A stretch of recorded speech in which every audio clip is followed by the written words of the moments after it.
And Mac, we're lucky enough to have Cody Nance join us in the studio, professional bull rider and currently #3 in the world. Congratulations. Thanks, Dana. In the whole world. It's a big deal. Yes, ma'am. This PBR tour that we travel and compete on branches out to 4 other countries besides the United States: Canada, Mexico, Australia, and Brazil. Wow. And so, yeah, we have the top 35 in the world competing on this level. And it's pretty cool. I'm very blessed. Yeah, you are. You're from Tennessee. How did you even get involved in bull riding? What did you say? Like, this is what I want to do, or?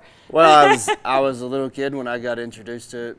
And that was just through family. My stepdad rode bulls, and he taught me when I was young, but I didn't actually get to get on bulls till I was about 14. So wow. I've been doing it about 16 years now. 16 10 years. years on this elite tour. So. And is this something that you wear? Is this enough protection here? Because those bulls, they throw you off sometimes. Well, we can't wear a bulletproof vest or nothing like that.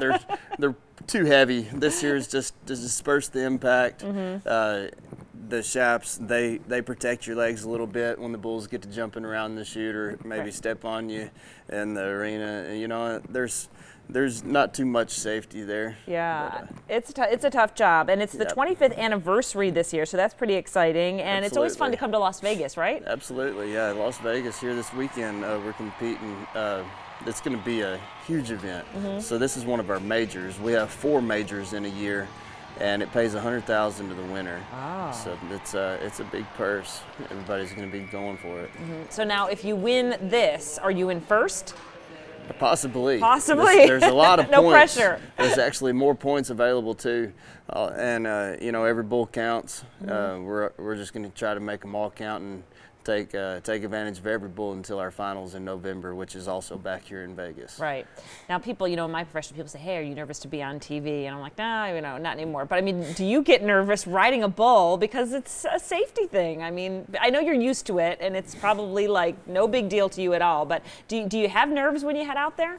Absolutely. I think in all sports, and you're going to have a level of nervousness, and you know, it's so intense. So how do you avoid the nerves? You know, it's not fear, because fear is obviously going to paralyze you. Right. So in order to be able to go out there and, you know, it's like getting the butterflies. You just got to get them in formation. Right, that's true. What about the bull that you ride? Does that make a difference for you? And how do you know? Well, the bull is randomly drawn, and that's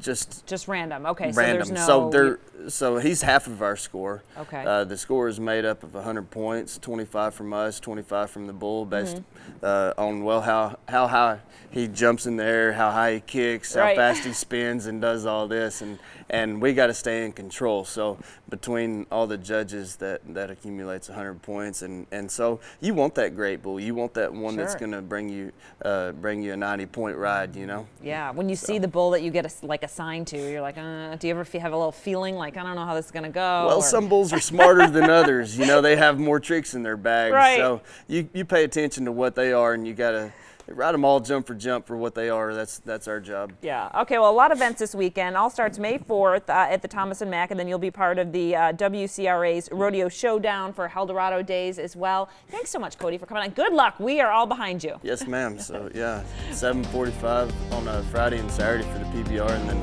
the WCRA, as you mentioned, it's Saturday and Sunday at 1:45. Perfect. Should be a great weekend. We love having you guys. Thank you.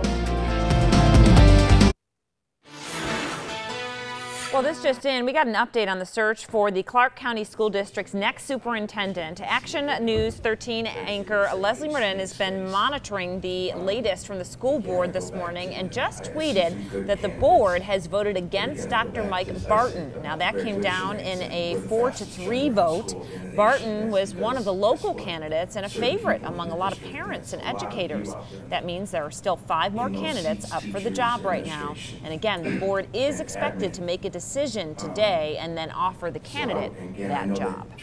Well, a local organization that serves our deaf community is struggling to keep up with demand, and now they are asking for your help. 13 Action News reporter Marissa Kinniston tells us why they have had to turn to a GoFundMe account. Oh, it would be so sad.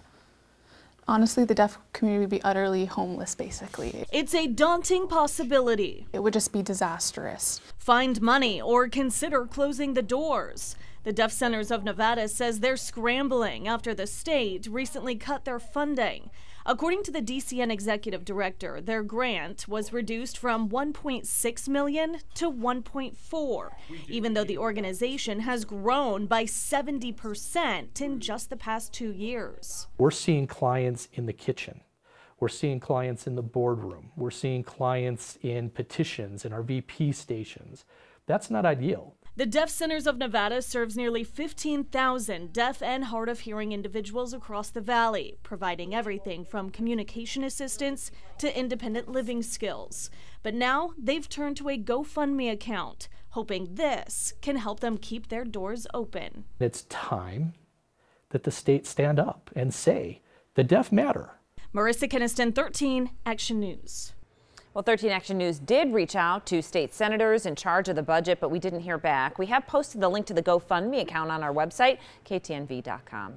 Well, ahead on midday, Nevada has struck a deal to expand its online poker gaming. Find out which state gamers can press their luck with. And just weeks away from Prince Harry and Meghan Markle's wedding, a commemorative coin is released to celebrate their big day.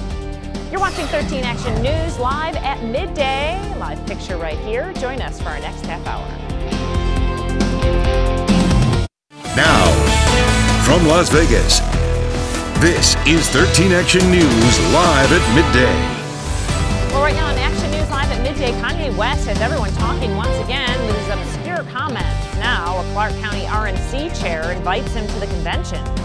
And Pitbull has set a record, but it's not a positive one. After spending over a year in a shelter, we are hoping that she'll find a new home.